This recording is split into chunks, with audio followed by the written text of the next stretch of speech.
Hello and welcome to the Lucas and Lucas podcast. No Mike Lucas today as he is mourning the loss of the Cleveland Guardians to the Detroit Tigers in the wild card round. There is no mourning going on for me right now as the New York Yankees are moving on to the ALDS thanks to the performance of Cam Schlittler. I mean, absolutely sensational. I had no idea what to expect from him going into Thursday night. Absolutely none. I saw him in his last, game that I was like, all right, Cam, let's see what you're made of here. It was against the Blue Jays back on September 5th. Couldn't even get out of the second inning, gave up 4 runs, just couldn't finish anyone. And that was my fear going into this game. How would he be able to control his emotions? What would his adrenaline be like? And man, he looked like he's been pitching in these games his whole life. He was made for the moment in every conceivable way. 8 innings, 5 hits, 12 strikeouts, no walks. I mean, it's only the second time this season a Yankee starter went 8 innings. Literally, it only happened twice. They had no starting pitcher throw pitches in the ninth inning this season, which is, I don't believe it's happened at all in my lifetime before this year. It's hard to believe what's happened with starting pitchers in baseball with obviously the evolution of, velocity, the pitch count, whatever. Not a single Yankee starting pitcher threw a pitch in the ninth inning this year, which is really, really hard to believe. Obviously, it's the first year since I believe 2005 there were no hitters, period. So baseball is just turning into this league where guys, if you get 6 innings, you throw a party. But Schlittler going 8 innings, just absolutely massive.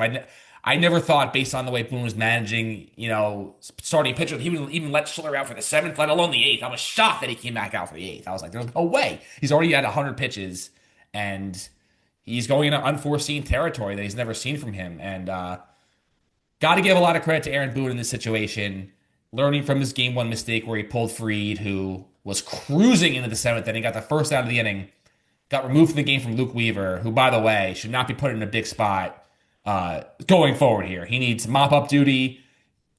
He's lost trust. He's been bad down the stretch, and you can't have games decided by, a struggling reliever in big situations. So Luke Weaver out of the circle of trust right now, but Cam Schlittler, unfreaking believable. And I didn't know what he was going to be like. And I remember Luis Severino in 2017 wildcard game against the Twins, winning that game. It was like he was getting ready for like a fight or something. And he was so hyped and got one out, gave up 3 runs, felt like the Yankee season was over. I remember Didi hit the game tying homer. And, once that Didi homer happened, I was like, oh my God, that was as excited a moment of my Yankee watching fandom. I lost my mind. Absolutely lost my mind. And yeah, obviously Yankees went on to win that game and went on to nearly make the World Series, if not for the Astros cheating. But that's what I was nervous about with Schlitter. How would he be able to get out of that first inning? What would those first few innings be like? I remember Rodon against the Royals last year in the ALDS. I mean, he was screaming like, yeah, after every strike, because he was getting all these strikeouts in the first few innings of the game. And I was like, oh my God, I've never seen Rodon like this ever. And by the fourth inning, he was completely out of gas. And by the time he was pulled out of the game, Yankees were down 3-1. Another inherited runner ended up scoring. So they were down 4-1 after Rodon got pulled. And you just never know with these, unproven guys in these situations, how will they respond? And man, Schlittler passed every single test. Now, fun fact, Thursday was the Jewish holiday Yom Kippur, so I was unable to start watching the game until 9:30. Luckily, I had, thanks to my work computer, I'm able to, I can start the game wherever I wanted to, and, I shut my phone off, so I had no idea what was going on. But my nephew, 10-year-old nephew, literally, we were just, finishing up dinner, having dessert, whatever, just hanging around, around 8:30 p.m., just out of the blue. They have a little Alexa in their house. And he goes, Alexa, what's the score of the Yankee game? And I lost my mind. I was like, no, Alexa, do not answer that. Do not answer that. And I saw Alexa wasn't stopping her answer. And I was like, oh crap. So I covered my ears, ran out to another area of the house, shut the door for like 3 to 4 minutes, just praying the conversation about the Yankees would stop, because I just knew how big the first inning or two was. And if I heard, Alexa answer, Yankees are currently losing the Boston Red Sox 6-0 in the top of that would have just broken me. It would have absolutely broken me. But thankfully, I didn't hear it. My nephew ended up telling me, Lucas, you're not going to be mad at what happened, which got me obviously feeling a little bit better. But I was like, all right, does that mean they're winning? But I didn't know what happened. Um, just dodged a major bullet there, and just very happy they were able to come away with a win. I did see a lot of people talk about this was the greatest pitching performance by a Yankee pitcher in the playoffs ever, which, listen, I was as happy as anyone that the Yankees won that game. I'm as thrilled and excited about a Yankee pitching performance as I've probably maybe ever in my life. But to say this was the greatest ever in Yankees postseason history is just factually incorrect. Because first of all, nothing will ever top Don Larson in Game Five of the 1956 World Series. I mean, a perfect game in the World Series, like. Forget how hard he was. I don't even remember how many strikeouts he had, but forget any. Literally, the only stat that matters is that he was perfect in a World Series game. Something that's never happened before, has never happened since, and may never ever happen again in the history of life. So, there's no way that that will top that. Schlittler tops that. Um, Another one that I put ahead of it is Roger Clemens in Game Four of the 2000 ALCS against the Mariners. Went a full 9 innings, threw a shutout, just allowed just one hit. He did walk two batters, but struck out 15 compared to Schlittler's 12, and threw 138 pitches, which is another thing that's unheard of in today's game. Anytime a guy even goes up like 115, it's like, oh my God, what 115 pitches, his arm's gonna fall off. But back in those days, which doesn't even feel like that long ago, guys were, consistently in the 130s, 140s. And I remember I've watched highlights of that game going back, and like he was at over 100 pitches in like the sixth inning. And to think that the Yankees let him finish the game, or a manager let him finish the game, is it's crazy to think about. Because if a pitcher's over 100 pitches in the sixth inning now, the thought of them finishing that game is a complete afterthought. It's all right. How many outs do we need from our bullpen? But Roger Clemens that day was that was his best start as a Yankee, bar none. Put the Yankees up 3 games to 1. They ended up dropping Game Five, but then winning Game Six over that famous David Justice home run. But that Roger Clemens Game Four, 2000 ALCS, that's ahead of that. And another one I put ahead of it as well is Andy Pettitte in Game Five of the 1996 World Series, going up against John Smoltz, who I believe when his career ended, I believe he pointed to this game as the greatest game he ever pitched. He allowed just one run. Smoltz did. Pettitte matched him though. 8 1/3 scoreless innings. With the series tied at 2, if the Yankees were down 2-0 in that series, they battled back, win Game 3, won Game 4, obviously being down 6-0 the Jim Leyritz homer. And then Game 5, Andy Pettitte. There's no Yankees dynasty without that Andy Pettitte performance. The fact that he was able to match, Hall of Famer John Smoltz like that, insane. And John Letling came in to get the final 2 outs, and the great catch by Paul O'Neill to end that game on a ball that Luis Polonia hit in the gap. When if you watch the replay of that hit off the bat, you just don't see right fielders playing that far shaded over to center field. But he was shaded perfectly, and O'Neill made that catch. The Yankees obviously went on to win that series in Game 6, went on to win, 4 of the next 5 World Series from 96 through 2000. And Andy Pettitte's performance in Game 5 in Atlanta on the road with, backs against the wall. And, if the Yankees lose that game, like who knows what else transpires the rest of the decade. But those performances are ahead of Schlittler. So he's the top 5, top 6 for sure in Yankee playoff history for pitching performances, but greatest ever, like that's the recency bias for that is just come on. Too much has happened in the history of the Yankees for a wild card pitching performance, as great as it was to be one of the, a top 3 in the history of the franchise. That's just ridiculous. So now we turn our attention to the Toronto Blue Jays, and I'm still annoyed the Yankees even had to face the Red Sox because they had the same exact record as the Blue Jays. They had the best run differential in all of baseball. They scored like over 90 more, outscored their opponents by over 90 runs more than the Blue Jays. But Blue Jays won the season series 8 games to 5. So because of that, Blue Jays are going to be well rested, ready to go. They got Kevin Gausman pitching, who's dominated the Yankees this year, except for his first start against them where he was really bad. But he faced the Yankees 4 times this year. His 3 starts after that was lights out. So it's gonna be a tall task.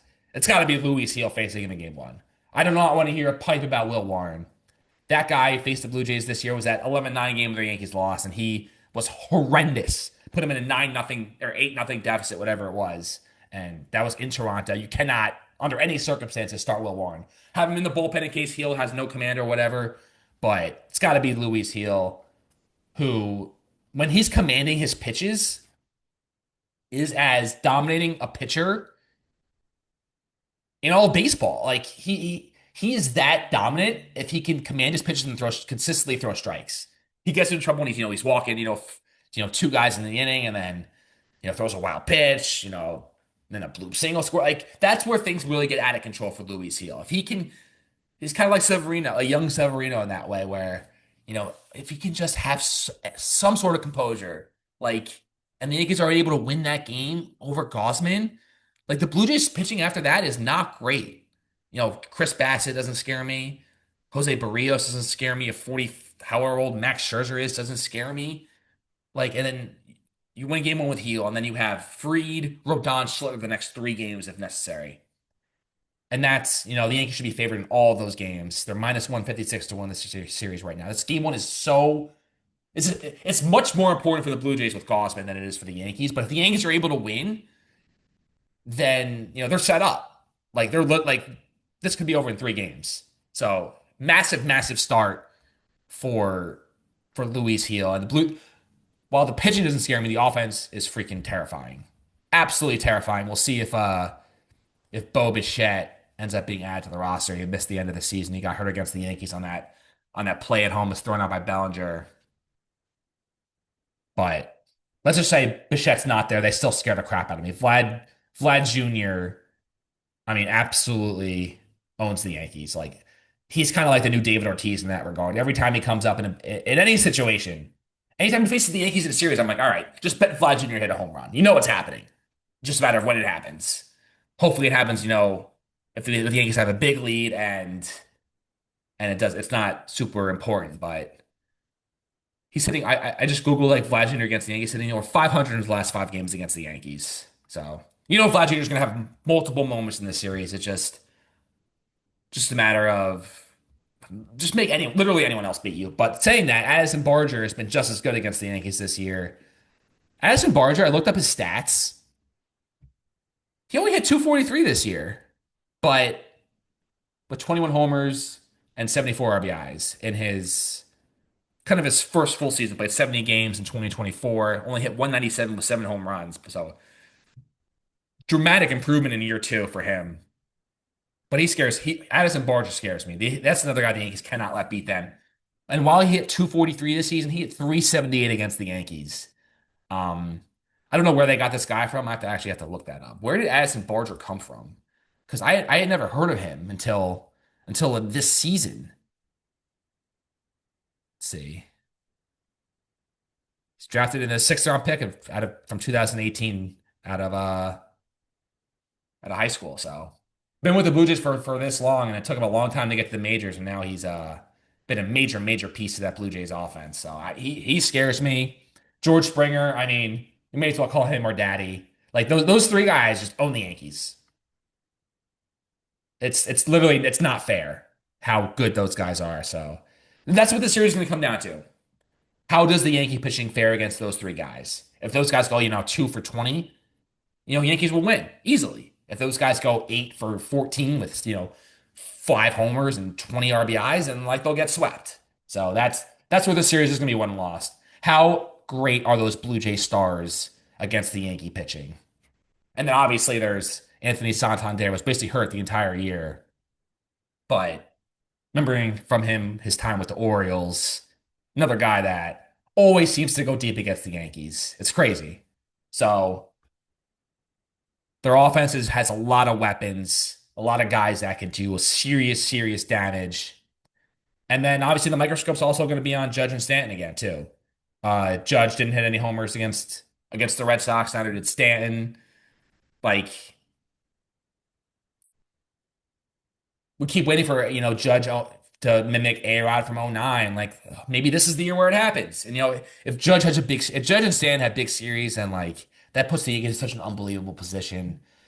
And Aaron Boone cannot mess around with the lineup anymore. Like, enough of whatever Paul Goldschmidt. I don't want to see Paul Goldschmidt in the lineup anymore. Like, he can come in pitch hitting late against a tough lefty, but that's it. And defensive replacement in the ninth inning. That's it. It's got to be Austin Wells catching. It's got to be Ben Rice at first. It's got to be Jazz second base. Every game. I don't care who's pitching, what the situation is. Austin Wells catching, Ben Rice at first, Jazz at second. And then obviously Volpe at short.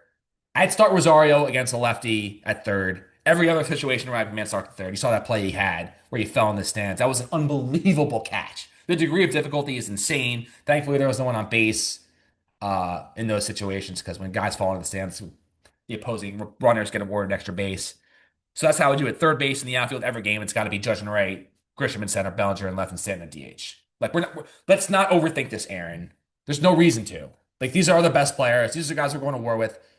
We're trying to win a World Series here. There's no sense in getting cute anymore. Jose Caballero, unbelievable pinch running player late, can come in. That's where he needs to be. He shouldn't be,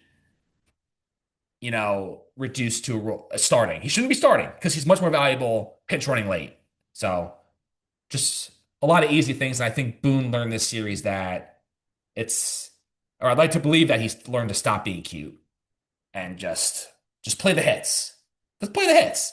Have faith in your starters. If they're cruising, there's no reason to rush them out of the game. There's no reason to. It backfired once. Learn your lesson. Don't let it happen again. So I think if the Yankees can win game one, I expect them to sweep the Blue Jays. Because I just think the way the pitching is lined up after that benefits the Yankees in such an exponentially good way that I just don't see the Blue Jays recovering from that. This is an inexperienced Blue Jays team in terms of playoffs. They really haven't made it since 2015 when they made the ALCS. It's been a long time. Vlad Jr. doesn't have any real playoff experience. Springer does, but aside from him, like Santander, no. So the Yankees should be benefited in that area. So we'll see. I'm optimistic. Win game one, then we will see what happens. But I may end up going to a game. Who knows? I will break the streak, targeting game four, which would be Schlittler. Hopefully the Yankees are either sweeping. There is no game four, or they're up 2-1 with Schlittler on the mound, a chance to close it. That's what I'm hoping for. We'll see what happens. Let's go Yankees. They beat the stupid Red Sox. And I was really nervous going to that series. And I thought, they won game one, they would sweep, no question about it. But Crochet after the Volpe homer was sensational, and they lost that game. And it just sucks when you face elimination in the playoffs because you're one mistake away from all these months of watching just ending on the snap of the finger. One mistake, that's all it takes. And Yankees showed their resilience these last two games against the Red Sox, bouncing back. But I knew that losing game one, they could have easily lost game two easily. That ball at the Ben Rice, everyone looks back on. Red Sox probably should have sent the runner there. He probably scores. And, the Yankees probably talking about, a post-mortem Aaron Boone likely should be being fired, but giving a 10-year contract extension. But we're not talking about it right now. We're talking about facing the Toronto Blue Jays in the March for 28, 15-year World Series drought. Let's end this. That will do it for this edition of Lucas Podcast. We'll be back next week. Mike Lucas will be back as we look ahead to the Major League Baseball postseason.